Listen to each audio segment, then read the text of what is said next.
Public ನ್ಯೂಸ್ಗೆ ಮತ್ತೆ ಸ್ವಾಗತ. ಮೊದಲಿಗೆ ಒಂದು ಬ್ರೇಕಿಂಗ್ ನ್ಯೂಸ್ ಬರ್ತಾ ಇದೆ ಅಂತ ನೋಡೋಣ ಬನ್ನಿ.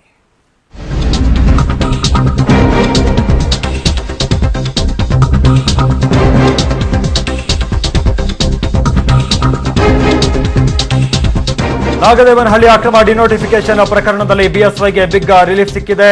ಯಡಿಯೂರಪ್ಪ, ಮಾಜಿ ಸಚಿವ ವಿ ಸೋಮಣ್ಣ ಪತ್ನಿ ವಿರುದ್ಧದ ಪ್ರಕರಣ ಈಗ ರದ್ದಾಗಿದೆ. ಹೈಕೋರ್ಟ್ ನ್ಯಾಯಮೂರ್ತಿ ರತ್ನಕಲಾ ಅವರಿದ್ದಂತ ಏಕಸದಸ್ಯ ಪೀಠದಿಂದ ಆದೇಶ ಹೊರಬಿದ್ದಿದೆ. ಪ್ರಕರಣವನ್ನ ಪುನರ್ ಪರಿಶೀಲಿಸುವಂತೆ ಲೋಕಾಯುಕ್ತ ನ್ಯಾಯಾಲಯಕ್ಕೆ ಸೂಚನೆಯನ್ನ ಕೂಡ ಕೋರ್ಟ್ ಕೊಟ್ಟಿದೆ. ನಾಗದೇವನಹಳ್ಳಿಯಲ್ಲಿ 24 ಗುಂಟೆ ಜಮೀನು ಡಿನೋಟಿಫೈ ಮಾಡಿದಂತ ಆರೋಪ ಇವರ 3 ಜನರ ಮೇಲೆ ಇತ್ತು. ಯಡಿಯೂರಪ್ಪ ಸಿಎಂ ಆಗಿದ್ದಂತ ಸಂದರ್ಭದಲ್ಲಿ ಮಾಡಿದ್ದಂತ ಡಿನೋಟಿಫಿಕೇಶನ್ ಇದು. 2012ರಲ್ಲಿ ರವಿಕೃಷ್ಣಾರೆಡ್ಡಿ ಲೋಕಾಯುಕ್ತಕ್ಕೆ ಖಾಸಗಿ ದೂರನ್ನ ಸಲ್ಲಿಸಿದ್ರು. ಪ್ರಕರಣದ ರದ್ದು ಕೋರಿ ಹೈಕೋರ್ಟ್ಗೆ ಬಿಎಸ್ವೈ ಹಾಗೆ ವಿ ಸೋಮಣ್ಣ ಅವರು ಅರ್ಜಿಯನ್ನು ಕೂಡ ಸಲ್ಲಿಕೆ ಮಾಡಿದ್ರು. ಈಗ ಪ್ರಕರಣವನ್ನ ರದ್ದು ಮಾಡಿ ಹೈಕೋರ್ಟ್ ನ್ಯಾಯಮೂರ್ತಿ ರತ್ನಕಲಾ ಅವರಿದ್ದಂತ ಏಕಸದಸ್ಯ ಪೀಠ ಆದೇಶವನ್ನ ಹೊರಡಿಸಿದೆ.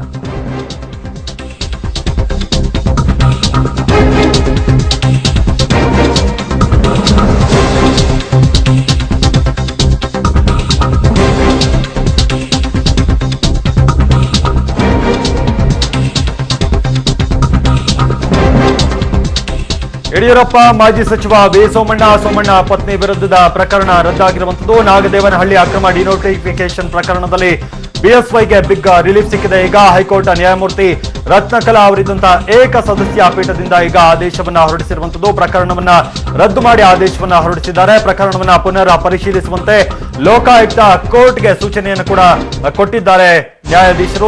ನಾಗದೇವನಹಳ್ಳಿಯಲ್ಲಿ 24 ಗುಂಟೆ ಜಮೀನು ಡಿನೋಟಿಫೈ ಮಾಡಿದಂತ ಆರೋಪ ಈ 3 ಜನರ ಮೇಲೆ ಇತ್ತು. ಯಡಿಯೂರಪ್ಪ ಸಿಎಂ ಆಗಿದ್ದಂತ ಸಂದರ್ಭದಲ್ಲಿ ಡಿನೋಟಿಫಿಕೇಶನ್ ಅನ್ನ ಮಾಡಲಾಗಿತ್ತು. 2012ರಲ್ಲಿ ರವಿಕೃಷ್ಣಾರೆಡ್ಡಿ ಲೋಕಾಯುಕ್ತಕ್ಕೆ ಖಾಸಗಿ ದೂರನ್ನ ಕೊಟ್ಟಿದ್ರು. ಪ್ರಕರಣ ರದ್ದು ಕೋರಿ ನಂತರ ಬಿಎಸ್ವೈ ಹಾಗೆ ವಿ ಸೋಮಣ್ಣ ಅರ್ಜಿಯನ್ನ ಸಲ್ಲಿಕೆ ಮಾಡಿದ್ರು. ಈಗ ಪ್ರಕರಣವನ್ನ ರದ್ದು ಮಾಡಲಾಗಿದೆ.